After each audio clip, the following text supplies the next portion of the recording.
I come from a family of spiritual wanderers. I've enjoyed a lot in this book hearing Michael Curry's different interactions and different engagements with the different expressions of Christianity and other faith practices because it resonates with my own life a little bit. I was taken on what I like to call a ecumenical roadshow. My great-grandmother was Seventh-day Adventist. My grandmother, while being baptized Roman Catholic, grew up Presbyterian, and then eventually in the 70s converted to the Baha'i faith. My other great aunt was Methodist at one point and then joined my grandmother in becoming Baha'i. My other great aunt, their other sister, who was younger, grew up Roman Catholic and at one point went to St. Patrick's Episcopal Church, and then started following her husband in the reading of the teachings of Paramahansa Yogananda and Self-Realization Fellowship. My mom was baptized Roman Catholic and was on a permanent kind of wandering throughout her life that took her to different faith traditions through Self-Realization Fellowship. She had also one time attended and taught Sunday school at All Saints Beverly Hills with Mary Wicks, as she likes to say. Suffice it to say, I didn't grow up in one particular tradition. I was exposed to every tradition, which gave me an odd lens when I was trying to participate in church events. I remember a time when my mom was exploring with some friends a large congregational church. So, of course, being the 12-year-old that I was, I joined the junior high youth group and attended one of their retreats. Everything about this retreat was standard mid to late 90s youth group fare. There was pizza, there was games, there was some prayer, then there was more pizza, there was more games, and then we went to bed after a long, long talk about Jesus and what Jesus wanted for this world. In the morning, things got weird. We were taken around Pasadena in a van, and we were to surround the city with prayer. At each stop, we were asked to get out and kneel, and then our leaders guided us in the prayers that they had written. The first couple stops were well-intentioned enough. We went to the east side of Pasadena, in which we prayed for people experiencing homelessness. We prayed for people experiencing hunger. We went to a fancy hotel nearby, and we prayed for the people that might have too much and might not give enough. The last stop we made was kind of the most hurtful. We went to a synagogue, and we prayed for the souls of the people inside that did not believe in the way that Christians believed, that did not acknowledge the truth of Jesus. I was an awkward 12-year-old, but even in that awkwardness and uncomfortableness, I knew viscerally that there was something wrong.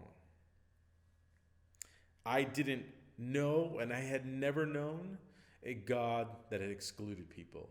In all of the traditions and all of the encounters I had had, God did not exclude people. Fast forward 11 years, and I am a young youth director in the Monterey Bay. I work in a number of different Catholic churches because at this point I had been going to Catholic Boys High School. I had attended a Catholic church, and I dove into the readings and to the teachings and the mystics and all of the things that come with a Roman Catholic education. I had encountered the Salesian Order in high school, and I had fell in love with the work they do with youth, and I had found my passion for youth ministry. In the Monterey Bay, I was the youth director for two small little churches in and around there, and I loved the work that I did. But this was 2007 to 2008, and things were happening in the Catholic Church that I could no longer quantify. I could no longer accept. I could no longer ignore. It started one Sunday after youth group with a student coming up to me, we'll call them E, along with a friend of theirs. We, every year, planned a trip to go down to Los Angeles to a Catholic Youth Day, which was a lovely event, but most of the time my students just wanted to go because they wanted to go to Disneyland on Friday, which was fine. But still, it was a lovely expression of youth getting together every single year to experience Mass and experience Eucharist together, which was beautiful. E had come to me because they were worried about the rooming situation at this trip. Now, normally, as most youth directors do, we like to put students together with other people that they might not know. Part of the experience is learning to encounter somebody new, encounter somebody different, and learn about them and possibly gain some new friendship. In that moment, E approached me with their other friend and wanted to tell me that they were gay. And they didn't want another person to feel uncomfortable rooming with them. This was an easy enough request that I absolutely said, sure, you can absolutely room with your friend over here. That was perfectly fine. I didn't think too much about it, and that's part of my fault in this particular instance. A moment after E had come out to me, he said, "You're not mad?" There's this look of surprise on his face that I still see to this day. I simply looked at him and said, "Of course I'm not mad. God loves you, and God cares about your heart." And that was the end of it. At least, so I thought. The situation was far more complicated than I, even to this day, really know.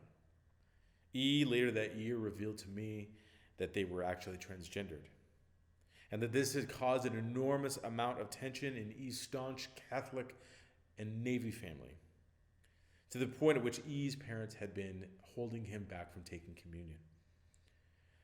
How was I going to teach these students that God loved them and that they were perfectly made when one of my students was actively being told that they were not and that they were flawed? E stopped coming to youth group, and their parents ended up moving away, as military families do. But the end of that is I left the Roman Catholic Church because I could not quantify still a God that excludes people. Looking back, my problem was that the churches I worked at, the bishop and the staff in this rather small diocese in Monterey, did not invite discourse and didn't empower us to disagree and disagree together. Looking to my pastor at the church was not very helpful. He was an Irish former headmaster of a boys' boarding school and very new to California. His stance with E's parents were doing the best for E, and the bishops were very clear on the matter of homosexuality. There was no discussion, no discourse, no recourse. Bishop Michael Curry references his story and his engagement with the ordination of Bishop Gene Robinson, the aftermath, the anxiety that drove churches and peoples to want to leave. He talks about the trip to Lambeth, where Tech was restricted from participating fully in the communion. And through all that, he keeps saying in some form or another, we are better when we work together. See, there is love in discourse, of disagreeing but staying together. I see love when people are trying to tackle the uncomfortable, the difficult, and the strangeness, and acknowledge that we all rely on each other and on God. Love is knowing that we have not figured it out yet, but that we can figure it out together. I have discovered that my spiritual journey has been defined by seeking out that place where not only I belong, but everyone else is welcome. And that place takes an extraordinary amount of love to make sure that all voices are not just heard, but are valued. For me, that's the Episcopal Church. Now, by no means am I saying that we are perfect. In fact, we are far from it. But there is a love around us that empowers us to live into a better tomorrow and truly discern God's call for the world. Thank you.